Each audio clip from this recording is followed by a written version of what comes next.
Bom, portanto, isto é o tema que nos foi dado, a mim e ao Francisco Rodrigues. Vamos provavelmente abordar isto de formas um bocadinho distintas, enfim, mal feito for, até ficávamos mal se não divergíssemos em alguns aspectos, mas de qualquer maneira o que me preocupa e aquilo que eu realmente gostaria é que nós saíssemos daqui com a noção de que estamos a trabalhar, e estamos a trabalhar no mesmo sentido, duas posições claramente diferentes e com autonomia bastante para se sentirem tranquilas e não ameaçadas, que é uma das coisas que a mim me aflige bastante. Ora bom, comecemos pelo princípio, que é uma coisa que eu gosto muito de começar, até porque é por um ano anterior ao meu nascimento, que é das poucas coisas que eu cito aqui nessa base. É um estado completo, bem-estar físico, mental e social. Portanto, é uma questão que passa ao lado de grande parte das entidades que falam destas coisas, é que a saúde não é apenas doença física, é também mental, mas não é só física e mental, é também social. Ou seja, este tripé, digamos assim, que depois às vezes é reproduzido noutros formatos, é absolutamente essencial. E não há, nenhum deles é independente dos outros, e isto tem sido frisado desde há muitos anos, e particularmente neste século, de que não é apenas a ausência de doença. Isto é bom que a gente tenha a noção de que não estamos a falar de um aspecto pela negativa. A saúde mental, por seu lado, já não tem tem variedíssimas definições, não tão consensuais como a de saúde, diga-se passagem, e que, de algum modo, é uma definição restritiva, esta, enfim, que a OMS tem adotado nos últimos tempos, é que é um estado de bem-estar, enfim, a saúde em geral, naturalmente, mas que o indivíduo tem consciência das capacidades, consegue enfrentar o stress do dia a dia, pode ser produtivo e usufruir do seu trabalho e contribuir para a comunidade. Como é evidente, esta definição tem aqui vários problemas, porque de facto, por aqui era difícil nós aplicarmos este conceito a muitas situações concretas, não só doentes mentais clássicos, como à população em geral, e particularmente em relação àquelas pessoas que não estarão no completo uso das suas capacidades e já não têm a possibilidade de utilizar, nomeadamente, estes dois últimos itens. A saúde mental não é também apenas a ausência de doença, e outra coisa que é muito importante no desenvolvimento deste nosso pensar sobre estas questões é que não diz respeito apenas a quem tem ou teve qualquer problema mental, e eu acrescentaria, e não diz respeito apenas àqueles que trabalham na área. Ou seja, que é uma das questões que se coloca a quem trabalha nesta área, é o sentimento de estigmatização, pelo facto de lidar com uma área de que as outras pessoas pensam que estão isentas e que, naturalmente, isso não é verdade. Aliás, não foram realmente os profissionais de saúde mental que provocaram a pandemia, mas eu penso que temos todos consciência de que esta pandemia foi um exemplo absolutamente decisivo para explicar às pessoas que os problemas de saúde mental dizem respeito a toda a gente. Ou seja, toda a gente sofreu por antecipação, sofreu pelo risco de contrair a doença, sofreu pela perda das pessoas que foram morrendo, sofreu pelo medo daqueles que poderiam contrair a doença e que lidam com eles. Tudo isto afetou toda a gente, independentemente de contrair ou não contrair a doença. Ou seja, os aspectos psicológicos, mentais, se quiserem, prefiro a designação que é realmente mais abrangente, suplantam claramente os efeitos específicos da doença em si, da doença do SARS-CoV-2.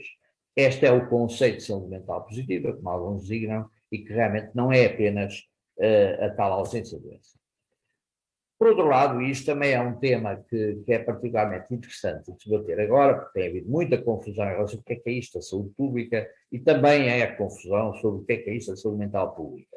Enquanto que a saúde mental, no sentido e a doença mental, dizem respeito e são normalmente olhadas como problemas de cada cidadão, tem ou não tem sintomas, tem ou não tem doença, tem ou não tem necessidade de ajuda, de cuidados, mas há os aspectos que têm sido lidados, apesar de tudo, com as dificuldades que o problema da abordagem de saúde pública levanta em relação a situações deste tipo, e temos tido vários exemplos até recentes desta mesma dificuldade, mas é bom nós termos a noção de que estamos aqui a falar de promoção da saúde mental, prevenção de doenças mentais e de suicídio, que é uma das manifestações mais bouleversantes, se quisermos usar um francismo, dos hábitos de vida pouco saudáveis, incluindo o abuso de substâncias, sejam elas lícitas, sejam elas ilícitas, e como sabemos o abuso das lícitas é razoavelmente significativo, da redução das desigualdades e do estigma e da organização e governação dos serviços prestadores de cuidados de saúde mental. Ou seja, isto é como se devem pensar os problemas relacionados com a saúde mental. Como vimos, é aquele conjunto complexo de características e não apenas um conjunto de doenças que ocupam um capítulo da classificação internacional. Este conceito de determinantes de saúde veio, naturalmente, introduzir aqui uma ruptura naquilo que era o clássico. Enfim, os não médicos terão consciência também disto, mas o modelo médico foi muito gizado em torno daquilo que representou o fim do século XIX e princípio do século XX, o desenvolvimento e o encarar das doenças infecto-contagiosas e a abordagem do problema da resolução das doenças, eliminando as suas causas. A relação causa e efeito, o famoso modelo clássico, foi claramente ultrapassado e as pessoas começaram a perceber que não havia aqui relações bionívicas, não havia uma causa para um efeito, nem sequer um efeito para uma causa. Havia aqui múltiplos determinantes, múltiplas causas, designadas por determinantes, que tinham impacto em variedíssimas áreas, não apenas do ponto de vista físico, mas também mental e muitas vezes social, como inevitavelmente acontece. Portanto, são no fundo fatores ou características que provocam uma alteração na saúde, seja ela no sentido da melhoria, seja ela no sentido do agravamento. Enfim, isto é o que todos já conhecem, este esquema que é dentro desta lógica, desta estroma de cultura e género, que englobam todos os outros aspectos. Temos depois os variedíssimos determinantes, sejam eles de natureza biológica, em que os aspectos genéticos, os aspectos pessoais, se quisermos, têm um impacto fundamental, mas depois os comportamentais, determinados por utilização de substâncias ou não, os hábitos de vida, os determinantes económicos e sociais, são algo que nós fomos naturalmente tomando consciência que tinham efeito sobre aquilo que é o nível de saúde das pessoas, nomeadamente da saúde mental, e na saúde em geral, se quisermos ser mais específicos. Esta conclusão também é uma conclusão muito conhecida, é, portanto, um ser biopsicossocial. Nenhum dos fatores em si é suficientemente explicativo para tudo que é um ser humano e, naturalmente, que as perturbações resultam também, como a saúde, da confluência de fatores de diversa natureza e é para eles todos que nós temos que ter múltiplas atenções. Por outro lado, e isto é bom a gente começar a olhar para estas coisas com alguma cronologia. Foi preciso, se quiserem, o Banco Mundial interessar-se por estas questões e definir aqueles conceitos muito conhecidos da carga de doença, para que realmente as pessoas começassem a perceber que isto tudo valia dinheiro. E um relatório, enfim, não muito antigo, mas já tem uns anos, do Banco Mundial, com a Organização Mundial de Saúde, veio exatamente pôr a lume aquilo que é o impacto das perturbações mentais naquilo que é a atividade económica. Aliás, uma das conclusões desse relatório, e que a Organização Mundial de Saúde tem enfatizado com frequência, é que cada euro, cada dólar, no caso do relatório, investido em saúde mental tem um retorno de 4 dólares. Ou seja, é francamente produtivo este investimento e, apesar de, enfim, nós tentarmos convencer, nós e felizmente com a ajuda de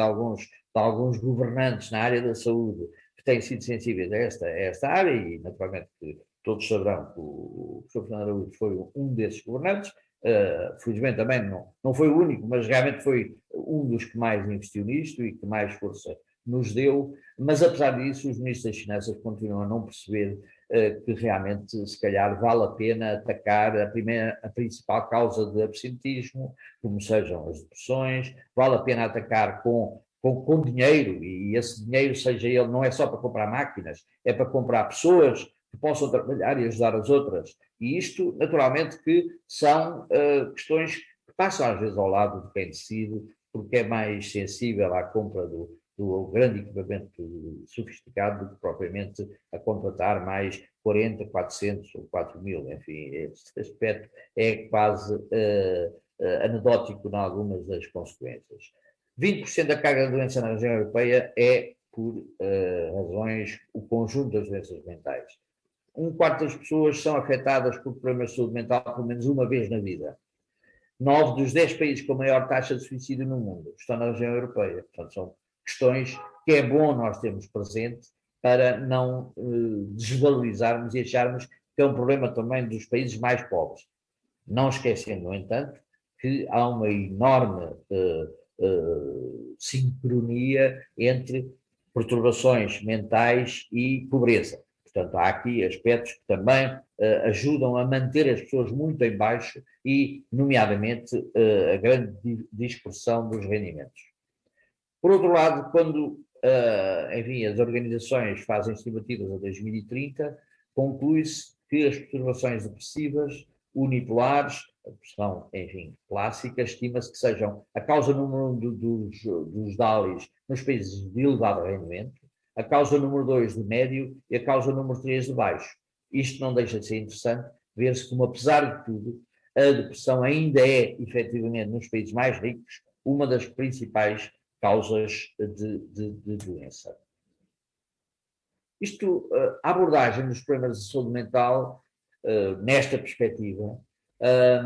levou a que realmente, pode-se dizer isto, para caminharmos para o fim e depois podemos debater mais tarde, aquilo que se chama também, para não ficarmos atrás das restantes áreas, uma mudança de paradigma. Ou seja, nós temos a lógica da saúde e da doença, saúde mental positiva e negativa, para uma lógica de multidisciplinaridade, se quiserem, de psiquiatrização dos problemas da saúde mental, que foi um tema que os anos 60 e 70 tiveram realmente um grande movimento, no sentido de retirar o ónus da abordagem dos problemas de saúde mental da profissão médica e, nomeadamente, da psiquiatria, e, naturalmente, a integração saúde mental e saúde geral, que foi mais ou menos simultânea com esse processo. Ou seja, a saúde mental como parte da saúde não pode viver num gueto, não pode viver não só no estigma psicológico, mas também no estigma físico das pessoas e até daqueles que trabalham na área. De um modelo baseado no diagnóstico, se quiserem, um raciocínio que chamaríamos etiopatogénico, para um modelo baseado no resultado, em que olhamos fundamentalmente para o aspecto operacional. De um modelo baseado na doença, outra vez, um raciocínio etiopatogénico, para um modelo baseado nas necessidades, também vamos tentar dar resposta às necessidades das pessoas e não àquilo que as classificações diagnósticas nos aconselham. Eu peço desculpa, mas isto é uma inevitabilidade. Eu estou vacinado, portanto, em princípio, não temam que haja qualquer risco de contágio através da internet. Já tenho as 2 doses. De um modelo baseado no tratamento, mais uma vez, tentarmos abordar as causas e tratar as causas, é até a patogenia, é isso mesmo, para um baseado na recuperação, ou seja, o que visamos fundamentalmente é a devolução da pessoa à sua vida, à sua comunidade, à sua família, ao seu trabalho, à sua escola, enfim, a reintegração, o recovery, que falam os anglo-saxónicos e que nós ainda não encontramos uma tradução simpática, é mesmo este raciocínio operacional. De um modelo baseado nas instituições, e este era claramente um princípio, como veremos, um pouco ao contrário do que eu vinha dizendo, para um modelo baseado na comunidade. Ou seja, as instituições como forma de abordagem e tratamento, para um modelo baseado na comunidade, onde nós, como vimos nos determinantes, encontramos grande parte das origens de muito do sofrimento. Portanto, há aqui sempre alguma... Isto impõe o quê? Impõe que nós olhemos para estes problemas numa ótica transsetorial, a saúde e o social, a saúde e a educação, a saúde e o emprego, a saúde e a justiça, e, consequentemente, é impossível não olhar. E eu fico sempre muito preocupado quando vejo as pessoas a variedíssimos níveis do poder olharem para essas coisas da saúde como se fosse assim uma repartição de se tratam dos problemas que chateiam o próximo. Ou seja, que são doenças, que fazem as pessoas adoecer, que não sei o quê, e que o Ministério da Saúde está lá para isso. Isto não tem nada a ver com isso, como nós vimos, e como é inevitável de uma abordagem nesta lógica. Mas também todas as políticas na saúde, ou seja, é preciso ter consciência que sejam as políticas ambientais, sejam as políticas de emprego, sejam as políticas de educação, têm impacto na saúde, que é o quê? O bem-estar. E, portanto, nós temos que ser capazes, e isso é uma lacuna, que, enfim, apesar de termos tido bastantes ajudas também de algumas tutelas, o que é verdade é que a palavra não chega a quem deve, e as pessoas continuam a olhar para isto como um problema sectorial e a seguir virá outro de autoestradas ou de caminhos certos. A luta anti-estigma, como eu disse, é equidade no acesso, é equidade na proximidade, a acessibilidade. Naturalmente que não importa haver muita proximidade se não houver possibilidade de acesso. As listas de espera forem extensas. Se nós continuarmos a ter o chamado treatment gap e termos um imenso tempo entre o aparecimento dos primeiros sintomas de depressão e a primeira abordagem terapêutica, seja ela de que natureza for. Isto é absolutamente inadmissível. Enfim, e terminava com esta frase que é também muito conhecida e que nos conforta muito, que é o reconhecimento da importância da saúde mental, mas eu acho que acrescentaria aqui um outro aspecto que também me parece que é importante as pessoas tomarem consciência. É que se é verdade que não há saúde sem saúde mental, não há também doença sem sofrimento mental. E isto é mais uma razão para que nós olhemos para estas abordagens com o máximo de compreensão e de aceitabilidade e que os governantes, todos, a todos os níveis, seja ao nível local, ao nível regional, ao nível central, comecem a olhar para estas questões com olhos de ver. E era por aqui que eu ficava. Muito obrigado, Tocha, por esta visão muito interessante globalmente sobre, enfim, o paradigma da saúde e da doença mental. Acho que foi muito interessante, dar-nos depois especial para poder discutir mais à frente algumas dessas questões. Eu era capaz, desde já, de passar a palavra sobre o questionário da Ordem dos Psicólogos Portugueses e agradecer muito a amabilidade de se ter disponibilizado para connosco nesta hora de debater um pouco os problemas de saúde mental e desde já passava-lhe a palavra. Muito obrigado. Felizmente, estes tempos que vivemos têm essencialmente coisas muito negativas, quase tudo, mas pelo meio lá se encontra também alguns aspectos positivos e estou perfeitamente alinhado com aquilo que ainda agora foi dito, que é este tempo de pandemia trouxe uma visibilidade para os assuntos da saúde mental que jamais tínhamos presenciado. E o que também assistimos foi a um crescimento particularmente daqueles que estão em algumas posições de decisão, mais ou menos transversalmente e não apenas na área da saúde, por parte da comunicação social também, um maior esclarecimento sobre os fatores de impacto associados, a verdadeira importância desta área, mais valorização, mais atenção dada, maior procura de conteúdos, de explicação. Eu julgo que das coisas que mais pude constatar foi uma preocupação muito grande de muitos jornalistas a quererem perceber mais a fundo certas dimensões que claramente faziam parte do obscurantismo para muita comunicação social. E, portanto, eram tratadas muito pela rama e com base também provavelmente, em imagens muito estigmatizadas associadas àquilo que é isto da saúde mental e da falta dela. E, portanto, houve aqui uma oportunidade de contribuirmos para a melhoria, mas num paradoxo. No paradoxo que é termos simultaneamente um agravamento da situação já pré-existente, que também, penso que de uma forma comumente partilhada, era já o diagnóstico que todos fazíamos de um mau ranking de Portugal nessa matéria, e que agora não ficamos certamente melhores, e a investigação que vai saindo vai toda apontando nesse sentido. Do ponto de vista das políticas públicas e da importância de termos melhores políticas públicas para termos mais sustentabilidade dos vários sistemas públicos, e sustentabilidade do ponto de vista social, mais coesão, esta área tem uma importância determinante, e convergimos mais uma vez de que ela é absolutamente transversal,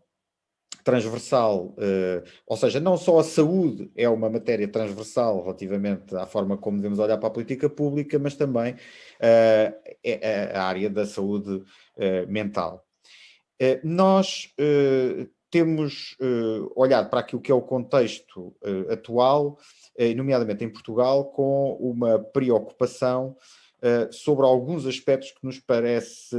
parecem caracterizar e contribuir particularmente, no caso português, para aquilo que é a realidade de hoje, e que já foi aqui descrita em termos mais macro pelo professor António Rocha. Literacia. A literacia nesta área, como aliás noutras, não podemos descontextualizar, em Portugal tem um déficit crónico do qual tentamos recuperar, mas para o qual temos que fazer muito mais para essa recuperação. Mais uma vez nesta pandemia, acho que se assistiu a um movimento que pode contribuir para vir a melhorar a pouco e pouco esta dimensão de literacia, mas tendo literacia, lá está essa compreensão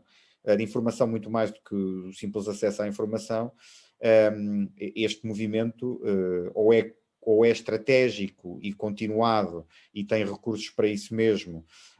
que tenham um grande alcance, ou dificilmente também atingirá num tempo de vida útil que possa depois ser significativo para os resultados da política pública, aquilo que todos pretendemos. Mas claramente a literacia mostra-se essencial, ou seja, logo à partida, as pessoas conseguirem, por exemplo, reconhecer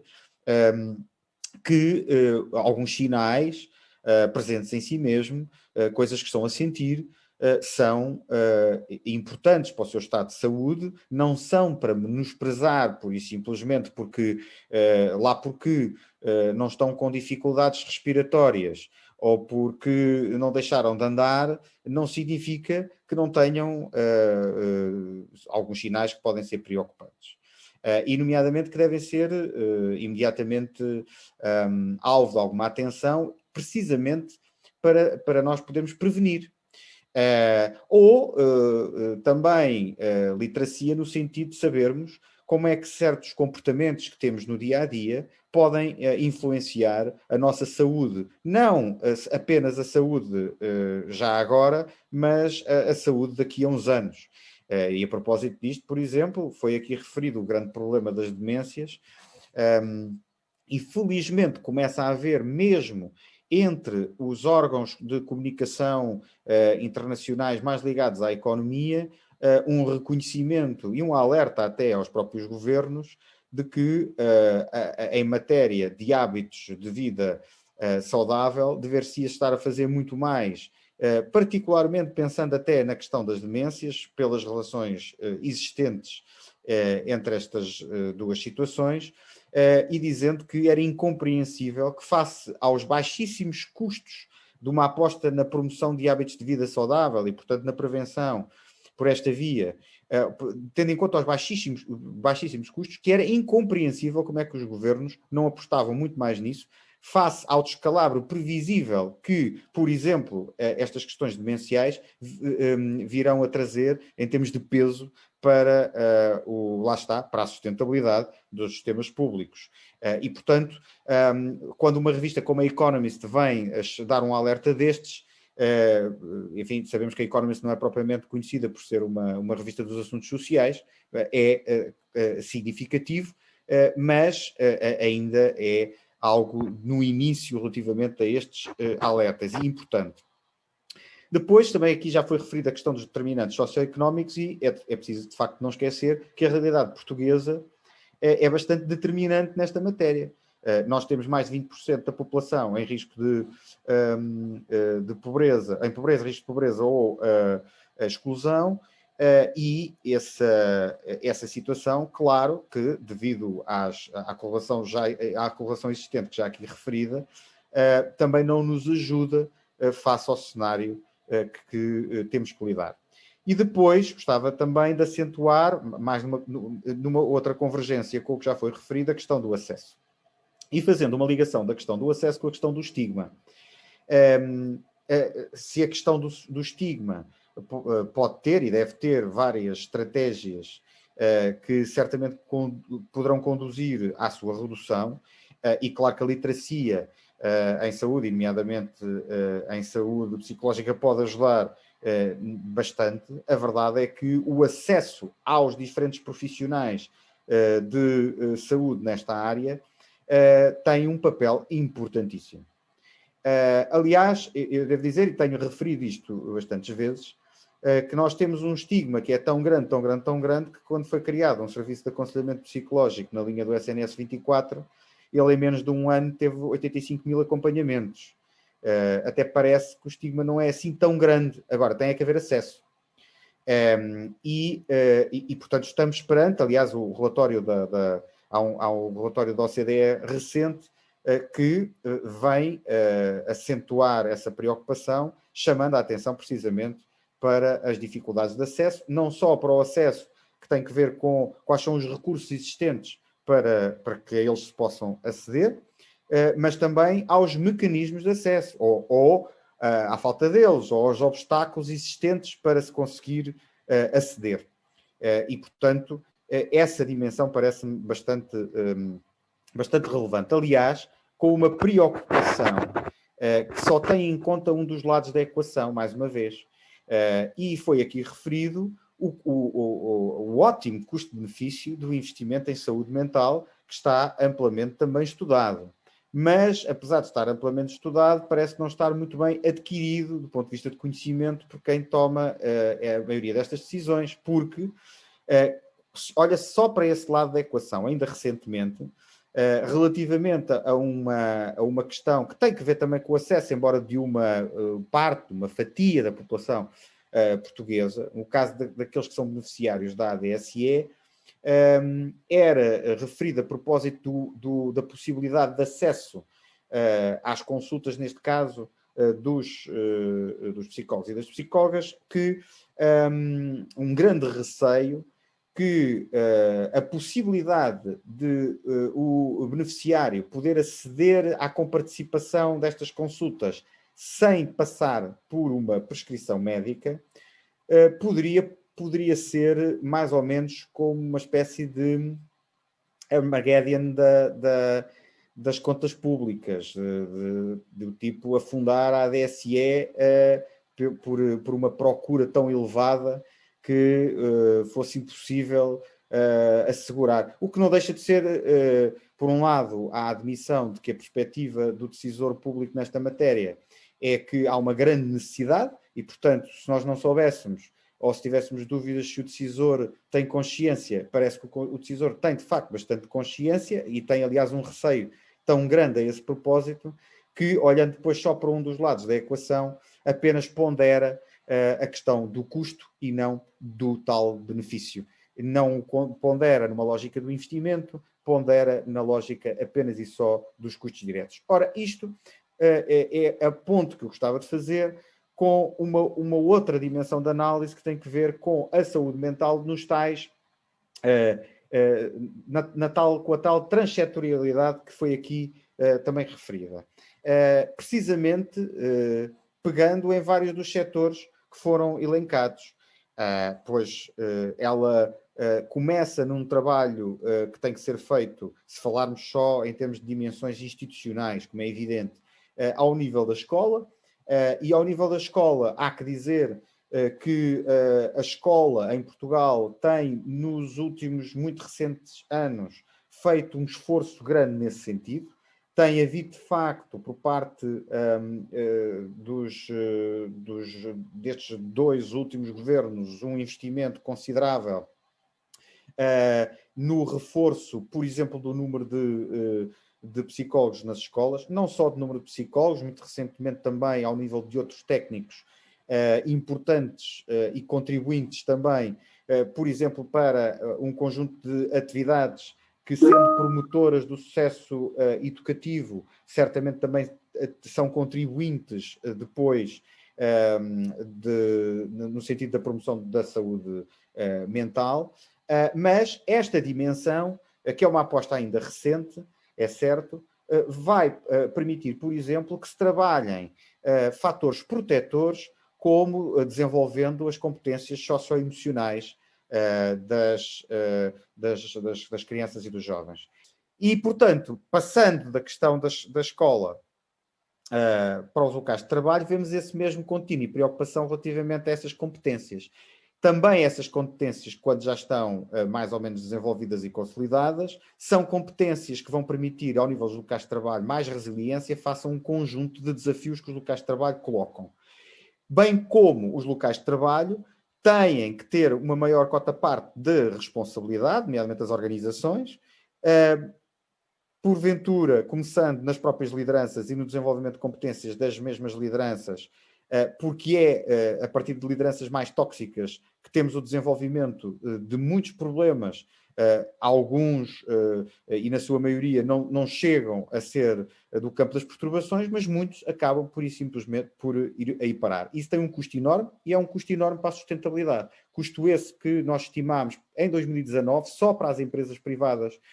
não financeiras em Portugal, em 3,2 mil milhões de euros, que é basicamente o equivalente a 3 pontos Vasco da Gama. E, portanto, se dúvidas houvesse relativamente a que esta área tem um impacto tremendo e que as políticas públicas e as decisões que se tomam nesta matéria podem ter